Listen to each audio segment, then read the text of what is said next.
טוב, מה שיש לנו פה היום זה דאצ'יה, דסטר, לא זוכר איזה שנה. נראה לי 16, באזור הזה, משהו כזה. יש לנו פה זליגה של חשמל. עשינו פה בדיקה יחסית מהירה, ברוך השם צ'יק צ'ק ראיתי את זה. אפשר לראות דבר ראשון, הופה, בדיוק נכבה לנו צוות זרם. בואו נדליק אותו חזרה. שים אותו על 20 אמפר. שים אותו על DC. נאפס אותו.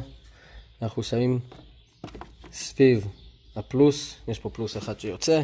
סביב הפלוס אפשר לראות שיש לנו זליגה של 1 אמפר. זליגה של 1 אמפר זה נורא גבוה. אנחנו רוצים לראות מאיפה הזליגה. חשבתי לעשות פה בדיקה על הפיוזים. אתם רואים, אין פה גישה להגיע לרב מודד, לעשות מפל מתח על הפיוזים כדי לראות מאיפה הזליגה. אז הלכתי על דרך אחרת. טוב, אז דרך אחרת, מה שעשיתי, למה יש לי פה אור? יש לי פנס, בואו נחבר אותו, יופי. דרך אחרת, חשבתי לנסות לראות איזה מערכת נשארת להירה אחרי שהסוויץ' קבוי הרבה זמן, ומפתח בחוץ כמובן. אוקיי, טוב, אז עדיין נשמע לי מוזר קצת 260, אבל לא לשכוח עדיין שהמחשב שלי מחובר פה. זה כמעט הפיל אותי. בואו ננתק אותו. נראה אם זה יורד לנו לגמרי. לעשות את זה יד אחת קצת קשה. הופה, ניתקנו. אפילו אתם יודעים מה? בואו ננתק את זה מפה. ננתק אותו מפה כבר. משק הדיאגנוסטיקה. בואו נראה אם ירד לנו. וואה. 0 זה קצת נשמע לי הזוי. אבל בואו נבדוק שוב. נעביר אותו ל-AC שוב. DC. איפוס. וואלה, אין פה זליגה. אין פה זליגה בכלל.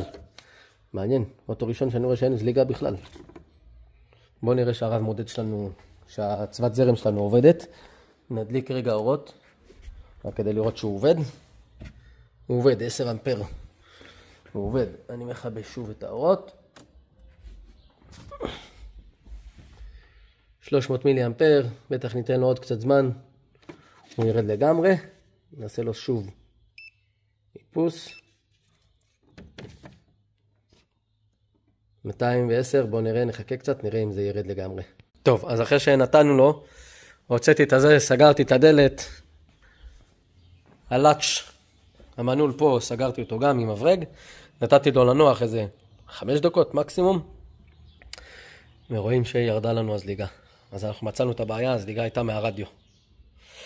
בהצלחה חברים, כמובן שמצלמה טרמית הייתה עוזרת לי פה ממש.